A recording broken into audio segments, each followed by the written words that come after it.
happening, everybody? Trey here, joined by my dad, Sean, and today, reactions to the classics. We are going to be counting down our top 10 albums of 2018 in our draft here, and it's been a fun series. We are nearing the end of it, and 2010's been quite strong. 2018, I'd say the weakest year of this decade, but yeah, you'll see that unfold, I guess, in our draft. You will. And before we get started, guys, just a reminder how this works. I get first pick this year, which makes absolutely no difference at all because, as Trey said, this is by far the weakest year, but we'll get to that.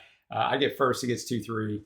I get 4, 5, and so on and so forth. We need your help. We need you to pay attention. Let us know in the comments who you think won. If you have a top 5 or top 10 from 2018, share those if you want to. And if you're a patron, pay close attention because 3 of these albums are going to be nominated for an album listening party we do once a month right here on YouTube. So with all that out of the way, Trey, let's go. I'll go first, obviously. My number 1, a band that I didn't really care for their first couple albums, but we're going with the 1975, A Brief Inquiry into Online Relationships, their third studio album. They had halted recording the first part of this after lead singer Matt Healy left for a drug rehabilitation clinic for heroin addiction. He came back, and basically this album is just a smorgasbord of everything. Mm-hmm. Some people have called it this century's OK Computer. I would not go that far. But I liked it. Now, it kind of pains me that nothing against the 1975, but like that this is a number 1 pick for a year because so many years have been so good in this decade that this album might have come in at number 5 for me, but I just didn't have a lot else to go for. Yeah. It does have a lot of critical acclaim. Won British Album of the Year at the Brit Awards, received their 3rd consecutive number 1 in the UK, number 4 in the US. Album of the Year for The Guardian, Spin, and Enemy. It's 15 songs. It's 58 minutes. I don't think any one song stands out. I think it kind of goes to that OK Computer mentality that people have, and it's just kind of got to listen to the whole thing, and it takes you on this journey. But yeah, I mean, that's a reluctant number 1 for me. Okay. Yeah, I'm not a huge fan of the 1975, but I know I'm more in the minority on that. For me, this is a big hip hop year for me with some really strong releases. So that's kind of where my picks are gonna be in. And one of my favorite rappers, Earl Sweatshirt, came out with some rap songs. His 3rd record, produced mainly by Earl here, and it's only 24 minutes long. So a lot of these songs are short, sweet, to the point, almost like snippets, and very creative on that production, very kind of experimental, as Earl is known to do in his work, while still keeping with that really strong lyricism and introspectiveness that Earl is known for. My favorites are Nowhere to Go and Riot, and then keeping with that, going with another one of the best rappers, in my opinion, in the last decade, Denzel Curry's Taboo. Again, his 3rd record right here. Denzel himself described the structure of the album as, quote, "I was in a dark space when I was working on the dark part. I was trying to work on the light part when I was working on my happiness." So again, it's split up into different kind of parts or sections of like 4 songs a piece, which is kind of cool to see that. And he touches on some heavy themes that happened to him personally, as well as just kind of the culture and the world at large, just at the time. And again, sonically, it is quite varied as well, and kind of reflects kind of the mood swings that happen on here. My favorites are Cloud Cobain and Black Balloons. Well, I gotta say, I hadn't listened to either one of those. I mean, I know Steph Curry, Seth Curry, and Del Curry, Trey, but I don't know Denzel Curry. And I'm gonna go with a band that I didn't know anything about, never heard of. This album doesn't even have a wiki. Spanish Love Songs with their album Schmaltz. They're an American rock band from LA, founded in 2013. They have 3 studio albums. This is their 2nd. Excellent from start to finish. I don't have a lot else to say about it. Some pop punk stuff in here. Yeah, I listened to it as well and thought it was really strong. And I had never heard of this band, but that's why, man, they're way under the radar. Definitely takes a lot from the Menzingers. On the Impossible Past was in a previous draft for us, and maybe Little Wonder Years in there as well. So you combine those two, you're gonna get a good catchy sound. Well, my 3rd pick is a guy that's shown up in a lot of our drafts. Jeff Rosenstock. The album this time is Post, his 3rd solo album. His previous 2 have shown up. Much of it was written shortly after the 2016 presidential election, so you can imagine how that goes. Resulting songs are, quote, "chiefly concerned with losing hope in your country, yourself, and those around you." So I advise you don't do that, but it can happen. 88 on Metacritic. 10% of all sales were donated to Puerto Rico disaster relief because of all the stuff going on down there. He does that with all his albums. 10% of it goes somewhere. That's awesome. My fave is USA, 7 minutes and Let Them Win, which is an 11-minute closer. So that's 18 minutes. Those are the highlights, and the album's not real long, so they really push it, Trey, no pun intended, Yeah. but go ahead with your number 3. I like that. My third pick is, again, the third record from this artist. Pusha T's Daytona right here. Kanye produced this. It was part of the Wyoming sessions. Okay. So there were 5 records that Kanye primarily I actually produced. do know about that. That came out like one after the other. His own record, Ye, was there, and then a couple other records, Kids See Ghost, and then Pusha T's Daytona, which is my favorite of all of those Wyoming sessions that came out. It went to 3 on the charts. Kanye paid $85,000 for the cover, which is of Whitney Houston's drug-littered bathroom. Man.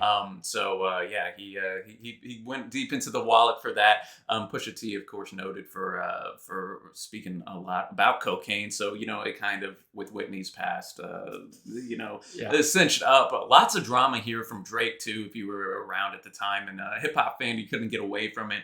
Kanye and Drake were beefing, and Pusha and Drake as well. And so then that led to some diss tracks, and then Pusha T came out with a diss track after this where he let the world know that Drake had a son with a porn star, and so that was the first time. And so it just kept elevating. You don't want to go with Pusha T. That's all I'm gonna say. But my favorites here are the games we play.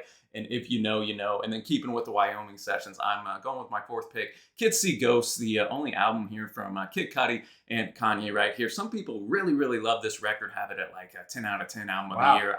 I've never resonated with it to that level. Again, it is short, only 7 songs in the low 20s, but there is some really quality songs on here. Reborn is going to be the highlight for me, as well as Feel the Love. Cudi and Ye always are good whenever they team up and duo. And so you got, hip hop, psychedelia, just kind of all coming together in a really strong way. And of course, talking about mental health as well. So yeah, I'm going to have to check that out actually, because I like Cudi and Ye, didn't know that existed. And if I did, I wouldn't have known that was them with Kids See Ghosts. So, yeah. All right, my 4th pick, Kacey Musgraves, Golden Hour, 4th studio album. She co-wrote all 13 tracks. It was the album songs were nominated in 4 categories at the Grammys. She won all 4 of them, including Album of the Year, which is rare for a quote country artist to win that. In 2020, it was ranked at 270 on the Rolling Stone's 500 greatest of all time. I found this to be funny. I guess funny. I don't know. Drug use isn't funny, but it's just odd to me. In a 2019 interview with Rolling Stone, Kacey discussed being under the influence of LSD when composing the songs Mother and Slow Burn, and how it helped her creative process. She said, quote, "I'm not going to tell anybody to run out and do anything that wouldn't be suitable for their mind or their lifestyle, but it did have positive effects for me." So, I don't know. I would not have expected Kacey to be dropping the acid there. And I didn't know a ton of people still did LSD. I didn't know that was still a thing. I'm not naive. I know a lot of drug use is done, but I didn't know that was, but hey, channeling her in her 60s Beatles.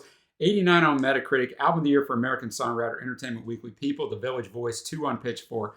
My favorite is going to be Butterflies, Rainbow, and Space Cowboy, but it is a long album. And finally, I'm going to go at number 5 with Snail Mail and her debut, Lush. Solo project by Lindsey Jordan, like so many artists nowadays, goes by a different moniker, which I think is smart. 80 on Metacritic, 87 on Pitchfork, on several decade lists. Took a year and a half to record, which is odd for a debut album. She was meticulous on every little part. Usually you don't have that kind of time to do it. Pristine's the highlight in the top 15 of several best songs of the year list. So at least go check that out. Her second album is actually pretty good as well. All right, and I'm closing it out with one of the great groups of the 21st century, Beach House's 7th record, aptly titled 7 right here. They didn't put much thought into it. No, keep it simple. I think it has a really cool cover too that reflects kind of the sounds that you're going to hear. It keeps that lush, gorgeous production and just arrangements that you come to expect from Beach House at this point. And it took them almost a year to record, which is different than how they would work previously, just kind of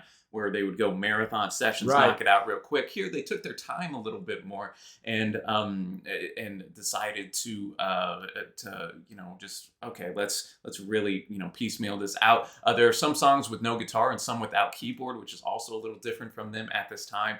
And so they started layering as well the production and didn't care about, hey, can we pull this off live? And so again, kind of a shift in in their mindset right there. And it worked out, I think, quite well. My favorites are Drunk in LA and then Pay No Mind. So that's going to wrap it up for our draft, but we have some honorable mentions Yeah, here. let's go with Father John Misty's God's Favorite Customer. Churches, a group that I really like, Love Is Dead. Soccer Mommy with Queen. Kanye with Ye. Manic Street Preachers coming back all these years later. Resistance is Futile. A surprise here, Ariana Grande with Sweetener. Frank Turner with Be More Kind. Yeah, and then we also have Idols, Joys, and Act of Resistance. That almost made it for me. Mitski's Be the Cowboy. George Clanton, not to be confused with George Clinton. I was going to say. With Slide. One of the great creative hip-hop artists, JPEG Mafia's Veteran. The Marcus King Band, Carolina Confessions. I forgot to listen to that. Yeah, that's we have an album reaction or review up of that. Really like Marcus King. Parquet Courts, Wide Awake, and Mac Miller's Swimming, and then Travis Scott's Astroworld are also going to be on my honorable mention. So with that said, let us know down below your favorite records from 2018 and who you got winning the draft between my dad and I here.